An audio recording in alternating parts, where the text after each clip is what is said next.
Tuesday morning on your Fast Track to 7, one person is hurt after a truck crash in Clay County. Happened just before 11 o'clock last night north of Glendon along 70th Street when the truck rolled down a deep ditch. The victim was then trapped in the wreckage for a time and later airlifted from the crash scene. First responders from several agencies were on the scene for more than 3 hours, they say. They brought in 2 tow trucks to get that truck out of the ditch. No word on the current condition of the victim or what led to that crash. New this morning, at least one person is dead after a crash on I-94 near Sauk Center in Stearns County. 2 of those people involved are from Pelican Rapids. The State Patrol says 2 vehicles were westbound on the highway last night when they collided. That driver of one of the vehicles is a 36-year-old man from Pelican Rapids. 2 other men were in the car with him, including a 48-year-old also from Pelican Rapids and a 69-year-old from Nebraska. The other driver was alone in the pickup. He's a 23-year-old man from Albany, Minnesota. Troopers plan to release more information about this crash around 6 o'clock tonight. We have seen many school districts open their doors for the new year in the last few weeks. Today, it is most of Minnesota's turn. We are taking a live look here at Dilworth Elementary for the DGF School District, which will be packed later this morning with students and staff. Always an exciting day. Minnesota has for years waited until after Labor Day to send those kiddos back to class, although some like Moorhead did start earlier this year. Time now for a look at our storm team forecast and what you can expect on your first day back to school. Good morning, Lisa. Good morning. Well, I think the kids are going to want to make sure they grab their rain gear. We've got areas of rain, some thunderstorms making their way through the region this morning, and in some cases pushing into Minnesota as well this morning.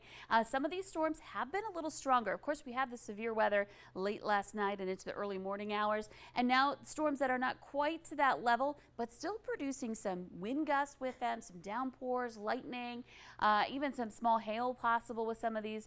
And one area getting hit right now is Crookston by that cell there that's producing a lot of lightning east of Grand Forks. And that's also producing some heavy rain. Also into eastern parts of Pennington and Red Lake counties, another little cell there. There's another one north of there moving into Roseau County, you see there. And then in the Southern Valley, some areas where we've had some development too.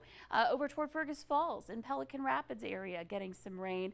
And then one little cluster here right along the Richland and Sargent County line producing some lightning and some downpours this morning.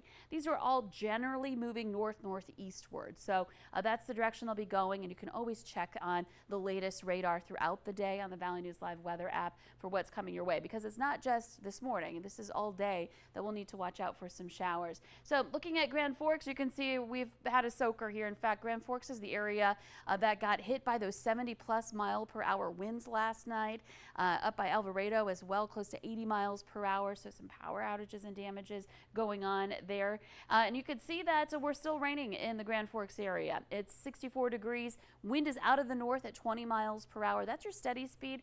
Gusts are going to get into the 30s, maybe even 40s today. And it's a north wind, so cooler air moving in. Just one of those days that feels a little more unpleasant to be outside. It's 69 in Fargo, other places reporting some rain. So not ideal at the bus stop. Even if it's dry right now, it may be this afternoon that you see some rain and thunder showers move in. So I want you to be prepared for that. And notice our temperatures, not much of a range today. They really don't go up. We're talking 20 to 30 degree difference from yesterday's highs in the 90s to 60s to around 70 today. And we warm from there. We do see some upper 70s to about 80 just in time for the weekend, but really getting a taste of a cool down and maybe some more September-like weather now in the extended planner. Especially after we were incredibly hot the last several days. Yeah, 90s back to back to back here this weekend. And so I think some people are maybe enjoying this little bit of relief. Yeah, I am anyway. Lisa, thank you. We've been tracking breaking news out of the Northern Valley all morning, where Xcel Energy crews have been working since just after midnight to try to restore power that was knocked out because of this wind. Nearly 3,000 customers in Grand Forks were impacted at the height of the outage. Now our latest check of the outage map shows that the number is down now to about 24 customers. There was also an outage at one time in the Buxton area just south and west of Grand Forks, impacting 80 customers. However, everyone there is now back online this morning. A dozen Minnesota National Guard members are taking off for Louisiana today to help fight severe wildfires down there. Minnesota Governor Tim Walz is deploying 2 Black Hawk helicopters and crews to support the emergency aerial operations. Louisiana is asking for help under the Emergency Management Assistance Compact in order to supplement their own local resources at this time. A Gwinner, North Dakota man now facing drunk driving charges after flipping his motorcycle on a highway. The Highway Patrol says Cameron Qualley was northbound on Highway 32 near Gwinner just after midnight yesterday when he ran a stop sign at Highway 13. He lost control and then rolled into a ditch. He was seriously hurt, but is expected to survive. Voters in West Fargo will decide later this month if their schools will get some upgrades. The school board now asking for a bond referendum to renovate and expand Heritage Middle School and Horace High School. But this is not something all voters feel is needed since Horace High School just opened to students 2 years ago. The concern that I have, and it's a pattern that we've seen over the years with the West Fargo School District, is that they are building schools that are not big enough to handle the growth and the kids that need to be in those schools. Voters go to the polls for the issue on September 26. There are several listening sessions planned ahead of that. The first one is tomorrow night at 7 at Cheyenne High School. Now you can check out the other sessions by finding this story on your VNL News app. It's not just parents spending more money on school supplies. More than 90% of teachers are spending their very own money on classroom supplies as well. That's according to the National Education Association, the largest teachers union across the U.S. It estimates teachers will spend $800 or more out of pocket this school year. And so for teachers, that's roughly 1 to 2 paychecks every school year that they're spending on buying supplies and stepping into the gap for these students. Inflation is making it harder for teachers to stretch those dollars. Most school supplies have jumped in price, with the cost of crayons, pens, and pencils going up nearly 19%. A lot of people are talking about a Fargo man's unusual way of cooling off. He drives around with both sides of his van open at all times. He says he's trying to beat the heat after the air conditioning failed in his van. This is the last car before my wife died. It runs great. I got good tires on it. The engine's good. Oh, you get a nice cross breeze through, especially with no air conditioning. Now, many people have offered to not only assist in fixing the van's air conditioning, but a GoFundMe has also been set up for the family to help with those costs. They say they don't need the money, though. They don't mind driving with both those doors open.